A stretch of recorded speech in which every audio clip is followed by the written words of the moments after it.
學校除咗教導同學仔知識之外，仲會培養佢哋發展多方面嘅潛能。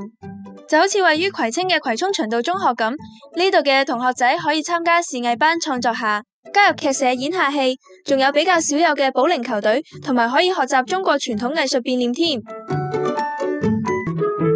咁我哋咧係葵涌循道中學，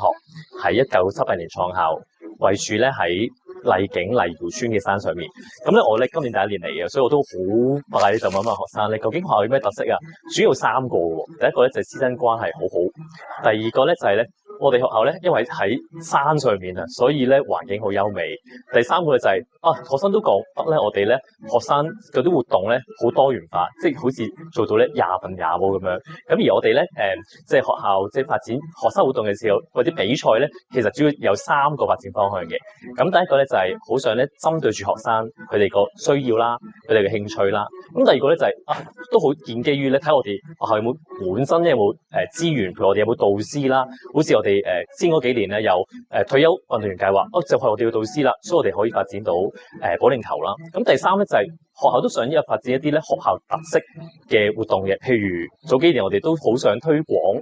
中華文化啦，所以就會發展咗變臉隊咁樣咯。呂校長，你覺得同學仔參加校外比賽對佢哋有邊方面嘅提升呢？我覺得學生咧參加咧嗰啲課外活動咧最重要咧，其實都佢哋咧可以有機會咧將佢個潛能咧去拓展。我諗主要有幾方面啦。第一個就係咧，當佢哋參加啲活動嘅時候咧，其實真係可以咧見下呢個即係拓展下佢嘅視野啦。一方面咧，如果佢參加嘅時候咧，如果獲到獎嘅，都俾佢知道咧，建立佢嘅自信喎。因為原來佢嘅水平咧係可以達到某一個嘅水平嘅。第二咧就係有時咧，佢又俾佢有個機會咧，發現自己可能嗰方面係都幾優秀，但係一山還有嘅山高，原來仲有其他啲人咧比佢更加優秀嘅，令到佢可以咧更加追求卓越啦，咁樣可以咧發展佢哋嘅潛能咁樣咯。點解學校會有變臉隊呢一個項目嘅咧？變臉隊咧，其實都係呢幾年咧，我哋有機會咧可以接觸到，我哋特別係針對住咧可以推廣中華文化。咁我哋咧其實我哋嘅變臉隊咧係全港第一間咧係透過有系統去訓練嘅。咁呢個都係我哋一個聯繫啦，或者一個即係機遇啦，可以同佢哋合作。佢哋咧都可以咧除咗係個技巧之外咧，我所知咧就係導師同佢哋咧會訓練，除咗係技巧以外，譬如佢哋會價值觀啦，要佢哋堅毅啦，要佢哋有禮貌啦，要佢哋咧責任感啦。咁我覺得呢啲咧其實都係能夠有機會透過啲嘅方面咧去發展咁樣咯。川劇變臉係國家級非物質文化遺產，教同學仔嘅當然係要揾專業導師嚟教啦。學到呢個變臉咧，如果你話有咩改變，一定會有嘅。首先對於個人嚟講咧，嗰個感受啦，因為呢樣嘢係新鮮嘢嚟嘅。其實我係本身做藝術嘅，好啦，咁學到呢個變臉呢個國粹咧，都係覺得點樣會變到咧？因為你唔識變佢自己變，好神奇見到人哋變，咁啊深入去，點樣深入？當然呢個係好複雜，係深入咗啦之後點樣變？原來係咁樣，但係你唔俾心機咧，你就學唔到嘅。所以咧，對於自己嚟講，一定有好有心機，好有呢個精神去學到自己想學嘅嘢。所以呢個就好緊要。見到班同學仔表演得咁好，佢哋有冇參加過啲咩公開演出呢？佢校外表演之前有帶過佢出去比較大型啲嘅，就係喺西九文化區嗰度啦。咁就係一個當其時一個防電騙，即係警方嘅一個活動嚟嘅，提防騙子咁樣。咁成班學生係真係第一次公開。俾公眾去欣賞佢嘅演出，所以好緊張，佢哋都好認真練習。咁我覺得係一個好寶貴嘅經驗嚟嘅。咁亦都好多謝即係警方嘅邀請啦。咁另外一次咧，亦都覺得好有值得紀念嘅日子咧，就係佢哋係受教育局嘅邀請，因為教育局咧有一個活動，佢就係頒發一個頒獎典禮，就係頒發一啲咧當年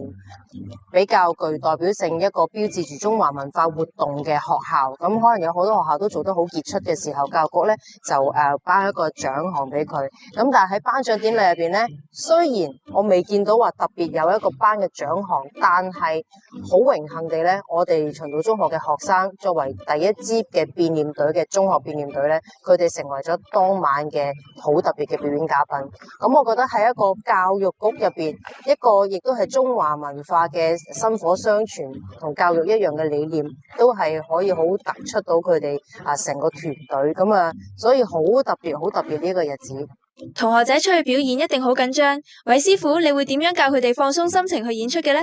出去表演一定緊張嘅。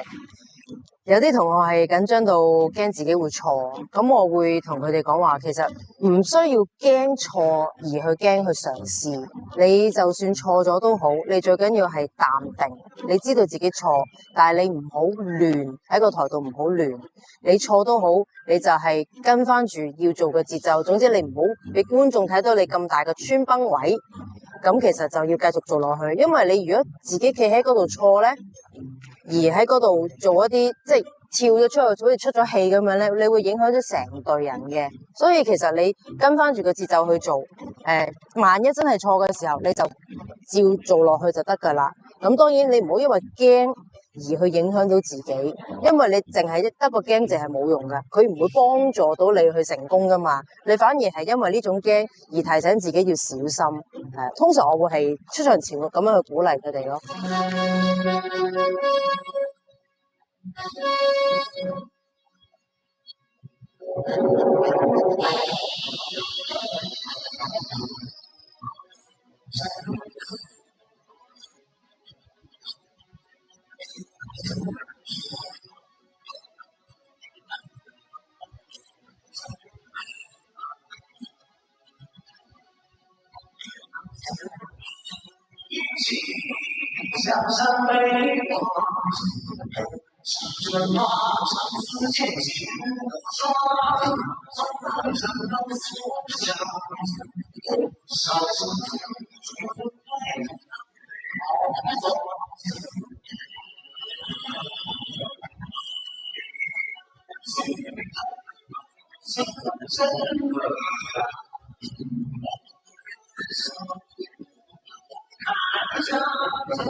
同學仔，你哋表演得好精彩啊！咁練習變臉，你哋覺得最難嘅係啲咩呢？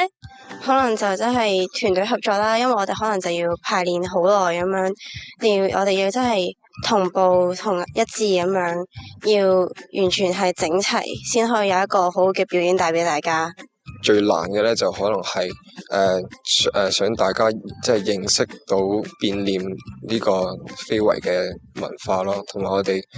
認真啲做好先，可能會覺得大家先對呢個有感興趣同埋認識到咯。你哋學習咗變臉之後，喺訓練嘅過程當中學到啲咩呢？其實係學到好多嘅收穫啦，而我最大嘅收穫咧就係可以練到我嘅自信心啦，而喺對於我將來以後出嚟做任何事啦，任何嘢都會對自己有自信，會克服任何嘅一啲困難啦，做任何嘢都好，唔怯場咯，係。學到最大嘅就係堅持同埋團隊合作，因為呢個變臉係唔係一個人嘅舞台啊，係大家一齊配合先可以完成嘅一個合作，同埋每一次翻嚟練，同埋帶住個面譜都其實好焗啊，都係一個堅持嘅過程。如果可以喺呢度練嘅時候，去培養到你嘅就係做嘢嗰個堅持個心，我覺得會係好好，最大嘅收穫都係呢個。學校有咁多課外活動，點解當初會選擇嚟學變臉嘅呢？本來係同朋友一齊嘅，然之後到咗後尾，我哋參加咗第一次、第二次又一次嘅呢啲表演之後咧，我哋都慢慢都幾中意呢個變臉啦。然之後我哋都有喺唔同嘅平台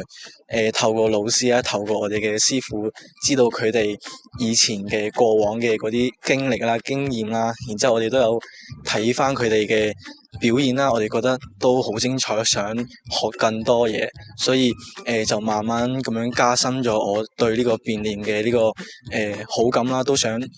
作為下一個嘅傳承啦，慢慢同大家分享落去啦。我原本參加呢個變臉係因為我哋嘅老師啦，就俾咗張通告我，就話呢個變臉咧係好玩嘅。當時咧我係唔知係幾好玩嘅啦，而且我對變臉呢個非遺都覺得好好奇啦，就諗住入下玩下先。之後咧我入咗去之後發現，其實比想象中嘅有少少難，因為要記晒全部動作，仲有團隊合作嘅難度啦。後來喺第一次表演嗰陣時，係有少少失誤嘅。不過喺我哋師傅嘅出言安慰下咧，我哋就冇咁緊張。喺第二次表演嗰陣時就好順利咁樣演出咗啦。所以我就慢慢咁樣鍾意咗呢個變臉嘅非遺啦。而且好多謝兩位師傅嘅幫助咯。